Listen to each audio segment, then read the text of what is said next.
With us now is the former president of Colombia, Iván Duque. He is currently the chair and distinguished fellow of the Iván Duque Center for Prosperity and Freedom at the Wilson Center. President, thank you for being with us. What exactly happened yesterday?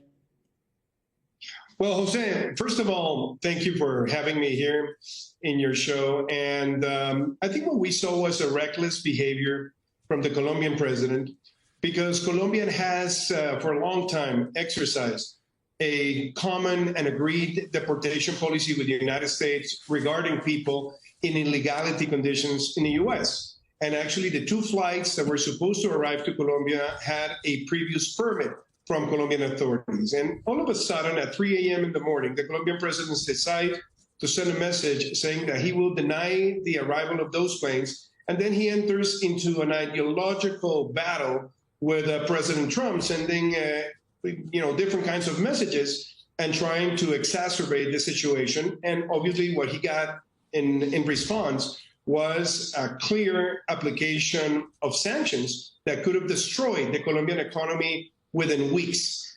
Fortunately, I think the Colombian officials that saw how this crisis was unfolding decided to push back inside the administration, and finally Colombia accepted the deportation into terms and conditions that the U.S. had set.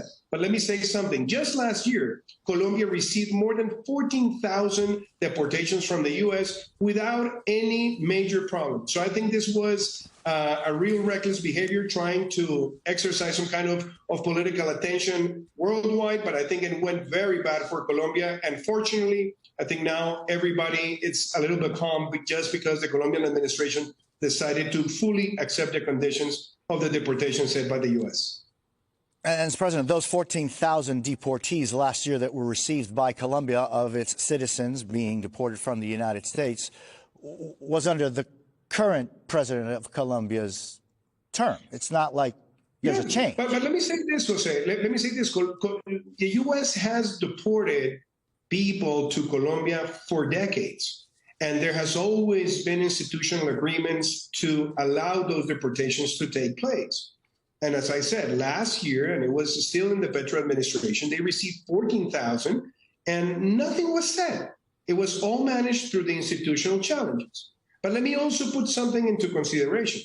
We have been receiving from Mexico, for example, massive amounts of deportations and at the same time inadmissions. And nothing has been said by President Petro regarding the Mexican administrations, neither the López Obrador and now the Sheinbaum. So clearly, what he tried to do here was try to gain some attention and trying to enter into an ideological battle based on prejudice at a cost that would have been horrendous for the Colombian people. So this just shows this pattern of reckless behavior that is putting on a permanent basis our economy and our people into difficult situations, stress situations, and even the possibility of people to lose everything.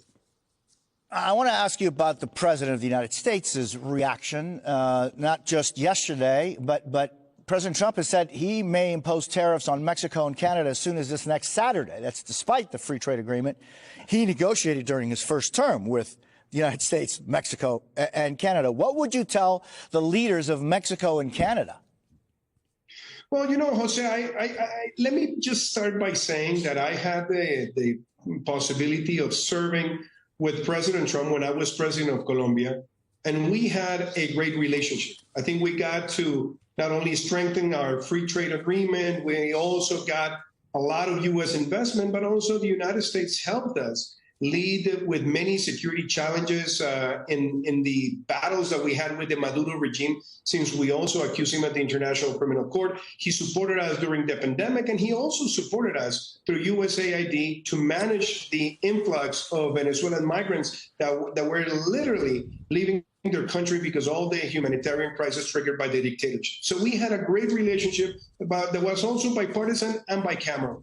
And I believe that trade is a great instrument if it is managed in the right way and if it's a win-win situation.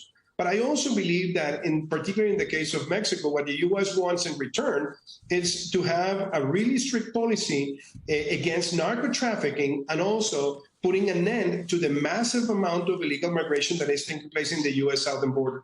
Now, in those negotiations, I think if Mexico takes a great responsibility and really enters into what everybody expects, which is to tackle the criminal behavior of their cartels, and also contributes to reduce the pressure in the southern border, I think they can build a very clear agreement with the U.S. The case with Canada is much different. It's more complex.